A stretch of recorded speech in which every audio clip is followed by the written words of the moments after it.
Bonjour, je veux vous faire un petit rappel concernant le chapitre 2 et 3. En ce qui concerne l'intensité et la tension, différence de potentiel entre deux points. On réalise un circuit formé d'une lampe, d'une pile,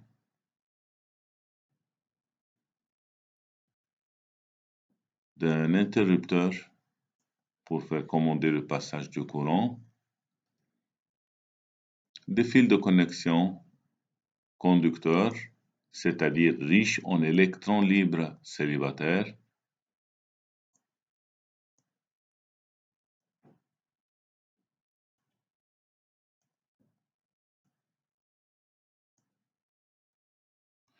un ampèremètre pour faire mesurer l'intensité du courant qui circule dans le circuit.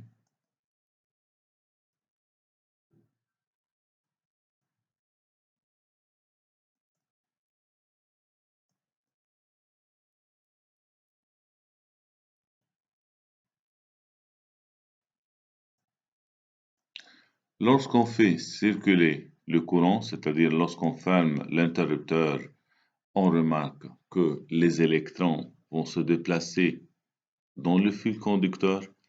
Donc les électrons qui existent dans le conducteur vont se déplacer. Le déplacement de ces électrons crée un courant. Donc le courant électrique est dû au déplacement des électrons. L'intensité du courant mesure, dans ce cas, 0,9 ampères. Lorsqu'on fait augmenter la tension de la pile, c'est-à-dire lorsqu'on fait augmenter la différence de potentiel entre les deux points plus un moins, on remarque que la vitesse des électrons augmente. La lampe s'allume davantage, l'intensité du courant augmente.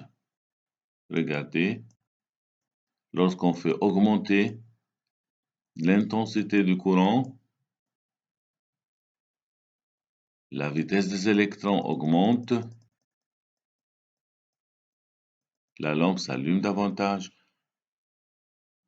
les électrons seront plus rapides.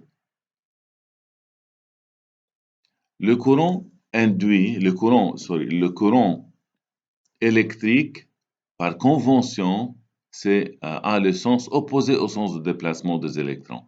Les électrons se déplacent du pôle négatif de la pile vers le pôle positif vers le pôle négatif, sont attirés par le pôle positif de la pile, car deux corps de signes contraires, de signes opposés s'attirent.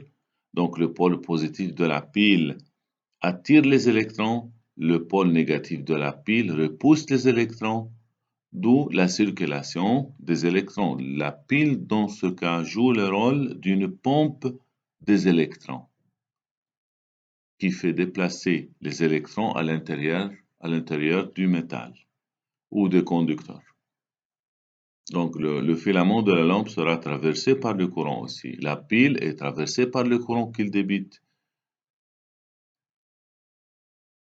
L'intensité ou le courant électrique est de sens opposé au sens des électrons. C'est par convention, c'est le sens de courant. Le courant part du pôle positif par convention et entre vers le pôle négatif. C'est le sens du courant. Donc, le courant électrique est dû au déplacement des électrons dans le conducteur. Le sens conventionnel du courant est opposé au sens de déplacement des électrons. Regardez que les électrons se déplacent faiblement, se déplacent lentement. On peut faire ralentir les électrons, se déplacent lentement, alors que la vitesse d'établissement du courant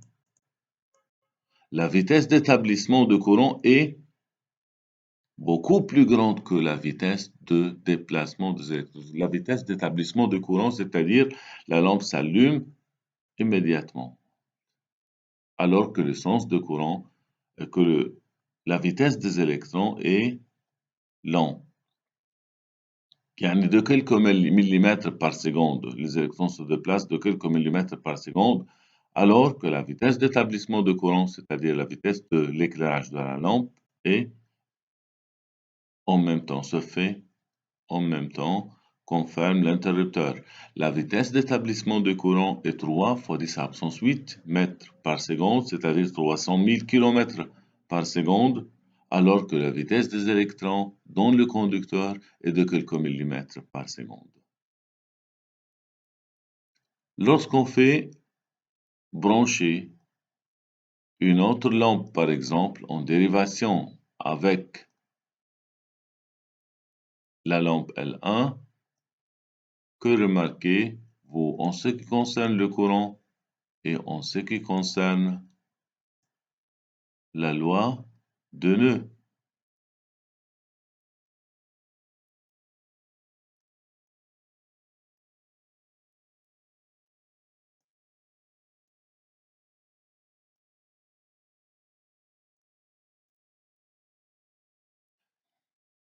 Donc, le courant qui circule dans la pile, sens de courant, le sens qui circule dans la pile, 1,3 ampères, arrive en ce point qui est le nœud et se divise en deux parties. Une partie circule dans la lampe L1, une autre partie circule dans la lampe L2. La loi de nœud dit que la somme des de courant qui entrent dans un nœud égale à la somme des intensités de courant qui en sortent.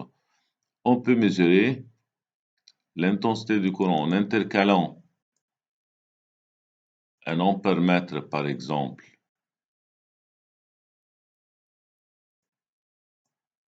Pour mesurer l'intensité de la lampe L1, c'est l'ampère-mètre 1, par exemple, ampère-mètre 1, اوكي. هلا هون عندي كمان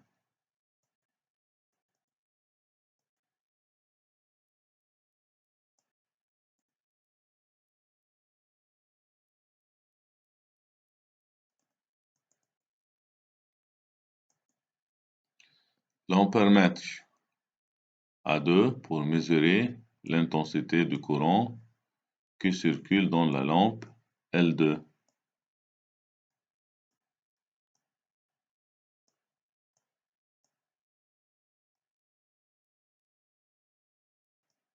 Ok, que remarquez-vous?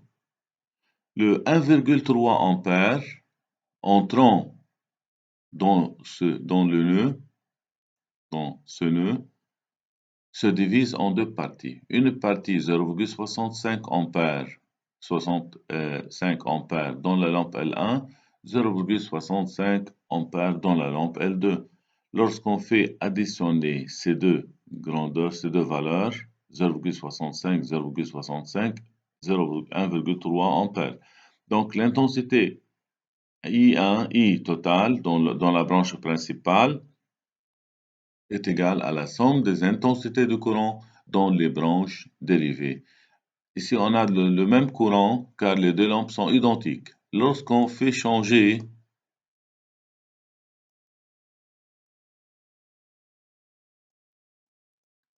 la nature de la lampe, on remarque que l'intensité de courant circule 0,65 plus 0,32 أكيد هون ما عندي نفس الانتنسيتي. Les deux lampes sont différents, donc l'intensité de courant dans L1 est plus grande que l'intensité du courant dans L2. Mais la somme de ces deux courants, ces deux valeurs, 0,65 plus 0,32 égale à 0,97 ampères. Donc, on a toujours, quelle que soit la nature, quelles que soient les lampes, quel que soit le nombre de dérivations, l'intensité qui circule dans la branche principale est égale à la somme des courants qui circulent dans les branches dérivées, dans les ramifications du circuit. يعطيكم العافية.